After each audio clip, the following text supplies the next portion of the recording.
Malam guys.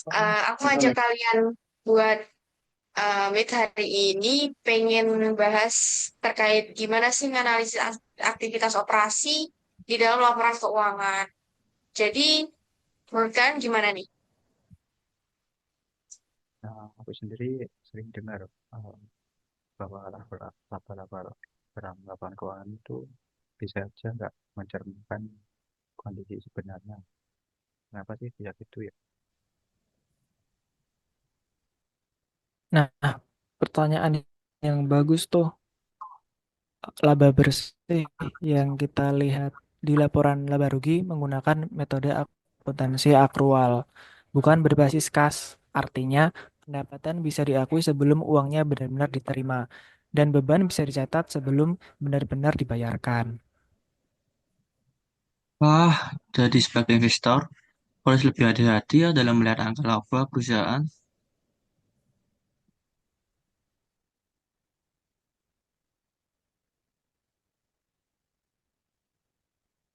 Nah, benar banget tuh. Perusahaan punya berbagai metode untuk mengakui pendapatan. Misalnya, perusahaan bisa mengakui pendapatan lebih awal dari yang seharusnya untuk membuat laporan keuangan, ya biar terlihat lebih baik.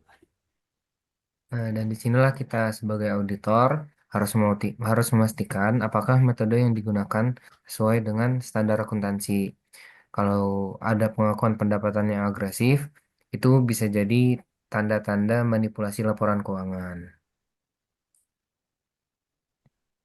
Nah, jadi kalau sebuah perusahaan mencatat penjualan dalam laporan laba rugi, belum tentu berarti mereka sudah menerima uangnya kan. Iya, benar tuh. Makanya kita juga perlu menganalisis arus kas operasi, bukan hanya laba bersihnya.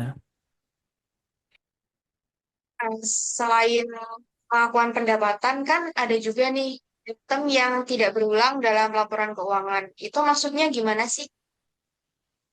Jadi item yang tidak berulang atau non recurring item adalah pendapatan atau beban yang tidak terjadi setiap tahun. Misalnya biaya restrukturisasi, penjualan aset, atau operasi yang dihentikan. Jadi, kalau sebuah perusahaan melakukan laba besar karena menjual aset, itu bukan berarti bisnisnya benar-benar untung ya.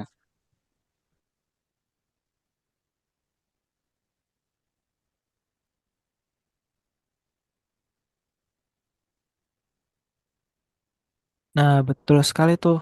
Laba dari penjualan aset itu bersifat satu kali dan tidak bisa dianggap sebagai bagian dari operasi utama perusahaan. Nah, sebagai investor, kita harus bisa memisahkan antara laba operasional dan laba yang berasal dari transaksi tidak berulang. Hmm. Kalau beban dalam laporan keuangan, apakah bisa dimanipulasi juga? Oh iya, pasti itu. Salah satu cara yang sering digunakan adalah dengan menangguhkan beban atau mengkapitalisasi biaya yang seharusnya dicatat sebagai beban.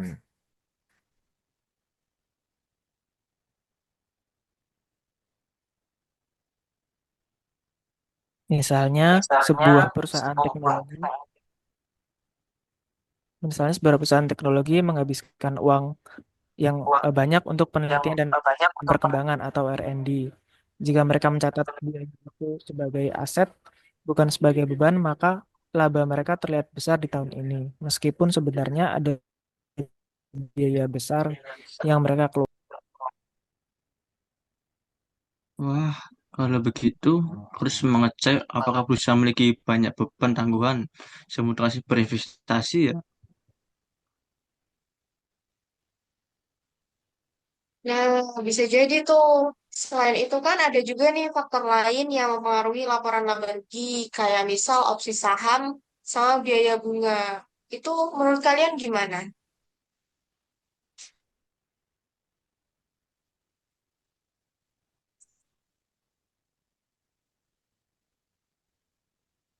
Opsi saham adalah salah satu bentuk kompensasi yang diberikan kepada karyawan. Namun, ini bisa mempengaruhi laba perusahaan karena harus diakui sebagai biaya kompensasi. Nah, benar.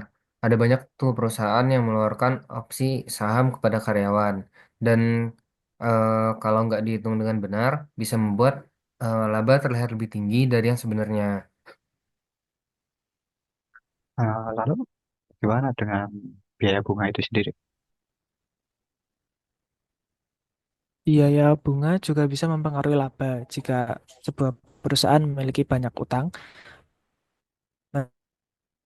mereka harus membayar bunga yang bisa mengurangi laba bersih. Tapi beberapa perusahaan memilih untuk mengkapitalisasi bunga. Artinya, mereka menambahkannya ke dalam aset yang mereka bangun, bukan mencatatnya sebagai beban langsung. Berarti kalau melihat laporan laba rugi, aku juga semua kan bagaimana berusaha menangani biaya bunga mereka ya. Hmm.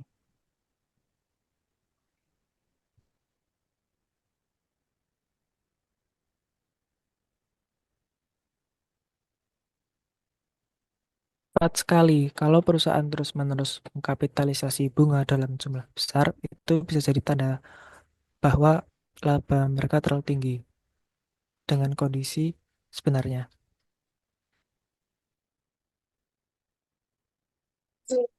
Terakhir nih guys, aku pengen ngajak kalian buat bahas terkait laba bersaham atau EPS nih. Nah, EPS itu adalah metrik penting dalam menilai profitabilitas perusahaan. Namun, jumlah saham yang beredar bisa berubah karena adanya penerbitan saham baru atau Jadi kalau mau berusaha menerbitkan laba lebih banyak itu, EPS bisa turun meskipun laba tetap sama ya. nah, benar banget. Oleh karena itu, analisis analisis juga melihat TPS terdilusi yang menghitung efek dari opsi saham dan potensi penerbitan saham baru. Wah, ternyata banyak juga ya aspek yang harus diperhatikan dalam menganalisis laporan laba. Yes, benar. Dan itulah kenapa kita nggak bisa cuman ngelihat laba bersih. Kita juga harus memahami bagaimana pendapatan dan beban dicatat serta mengidentifikasi potensi distorsi di dalam laporan keuangan. Bener tuh, makasih banget teman-teman udah kayak ngejelasin semuanya. Kita juga jadi lebih ngerti, udah bahas terkait analisis aktivitas operasi secara lengkap di sini. Makasih banget udah join dan mau diskusi bareng ya.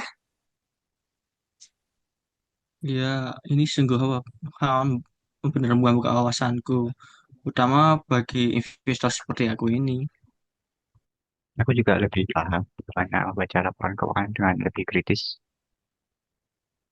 Nah, bener banget. Makasih ya guys. Semoga kedepannya kita bisa diskusi lagi.